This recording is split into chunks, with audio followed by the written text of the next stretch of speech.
Hello, everyone, and welcome to Indiana Golf Magazine. I'm Brian Hammonds. We begin this episode with one of the biggest events on the tournament schedule, the Indiana Open, an event won by some of the biggest names ever to come out of Indiana. Names like Joe Campbell, Sam Carmichael, Billy Kratzert, and Jim Gallagher Jr. And now, with his second win in the last 3 years, another player is making a name for himself. That's our top story, brought to you by the Chariot Automotive Group.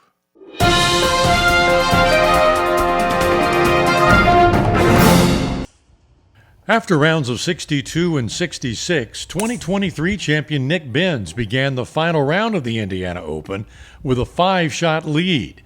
Defending champion Michael Davin cut into that lead with 3 straight birdies at 2, 3, and 4. But when Bienz birdied the 7th, the lead was 4. It got interesting on the back 9. Bienz bogeyed 10 and 11, and there was a 2-shot swing at the 13th. Bienz 3-putted for bogey, and Michael Davin made his second straight birdie to take a 1-shot lead at 12 under. But Nick Bienz would regroup. He made birdie at the par 5 15th to draw even, and then made another birdie at 17 to take a 1-shot lead at 13 under. At the 18th, Davin had a good look at birdie to tie, but missed it. And when Nick Bienz tapped in for par, he was the Indiana Open champion for the second time in the last 3 years. To be honest, I think I changed my mindset about 4 or 5 times just on the drive here. Part of me was like, I'd love to see how low I can go and try to basically cruise off the first 2 rounds and get as deep as I can, try to win by as many as I can. And then part of me was like, if I do that and make some dumb mistakes being too aggressive, then I'll probably kick myself. So I tried to just hit as many greens in regulation as I could. But it was nice to be able to rebound and birdie 2 of the last 4 to take it home. Nick Bienz wins by 1 over 3-time champion Michael Davin. McCormick Clouser had the round of the day, a 6 under 64 to finish third. Graham Mackery climbed to within 1 of the lead, but a double bogey at the 16th ended his bid. Brock Reschle was the low amateur, finishing in a tie for 7th. The Indiana Women's Amateur was held at the Broadmoor Country Club, and Fort Wayne's Madi Dabagia began the final round with a 4-shot lead. 5-time champion Julia Potter-Bobb cut into that lead with 3 birdies in her first 5 holes to get to within 2. Westfield's Samantha Brown got into contention when she birdied the par 5 9th to draw to within 3 shots of the lead. But Dabagia birdied the 9th behind her to get to 8 under.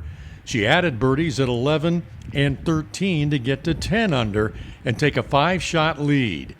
And despite a double at 15 and a bogey at 16, she would finish in style with a chip in for eagle at the par 5 18th, giving her a 6-shot win at the Indiana Women's Amateur. It's great. I mean, especially since I get an exemption into the Women's Am now at Bandon Dunes in Oregon. It's awesome. This kind of feels like it caps out my Indiana golf journey, and I'm just so grateful and lucky to be here.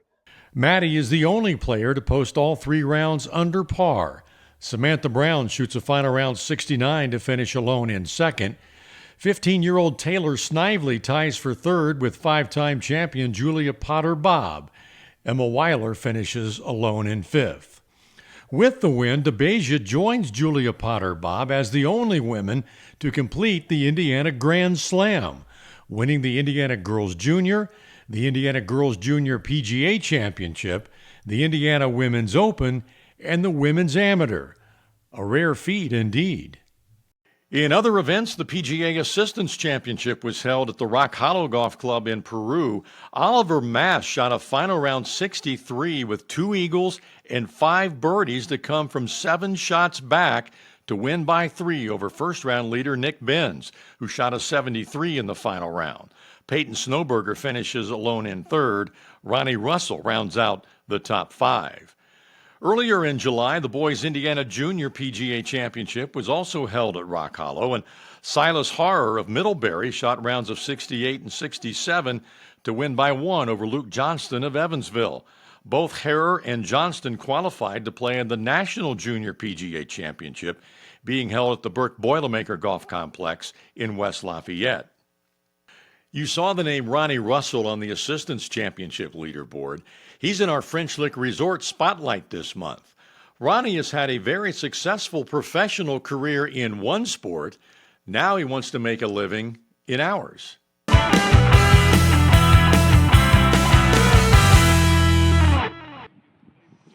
Ronnie Russell grew up in Marion, Indiana. He went to Indiana Wesleyan to play baseball.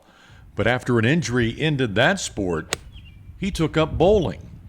I bowled my whole life, don't get me wrong. None of the big national tournaments, nothing like that. It was kind of just a secondary sport in the wintertime to play. And after high school, like I said, I went to Indiana Wesleyan, came back and hurt myself and just really, really took on the bowling 6 hours a day practicing and went on tour.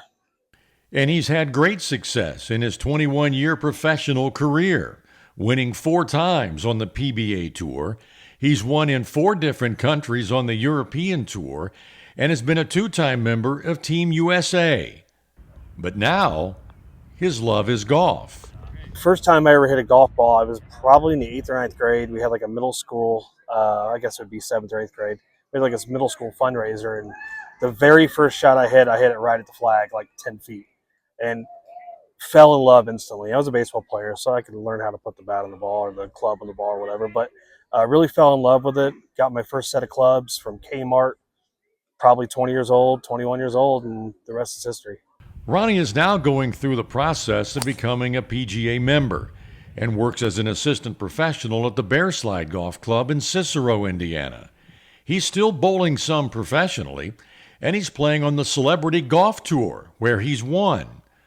But Ronnie has another goal he wants to achieve in the sport. So Mark Calcavecchia is a good friend of mine. When I'm 50 years old, he's encouraged me to get out there and play Q school and go play the senior tour. So I got 4.5 years. I'm still hitting it far. So that's the only goal I have right now other than finishing my PGA program. In the meantime, Ronnie will continue working toward his PGA membership and wants to use his knowledge to someday teach the game. PGA of America it really, really helps people like me learn how to understand the golf industry and teach golf itself. And that's kind of what I really want to get into is teaching. I love teaching. Bowling, I've taught bowling for 20 some years now that I've been on tour, do a lot of clinics, and I'm kind of going to transfer some of that mentality over to golf. In our Golf Performance Academy tip of the month, Tony Day tells us to get with the program and ditch our long irons.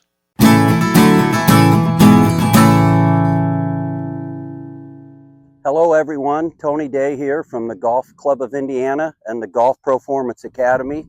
I want to take a minute to talk about long irons in our bag, the top end of our bag. Here's some clubs from the past: 2 iron, 3 iron, 4 iron, 5 iron. These clubs were designed 40 years ago, 30 years ago, when the golf ball spun 60% more. They were balata balls. Now the golf ball spins 60% less. They're Surlyn balls. So for us moderate speed players, which is a lot of the population, we need to look at different clubs now. 3 irons out, 4 irons out, 5 irons. We're now into hybrids. These are longer levers with a bigger chassis. The weights move back. It has a very low center of gravity. The golf ball has to do this. We have to hit it in the air.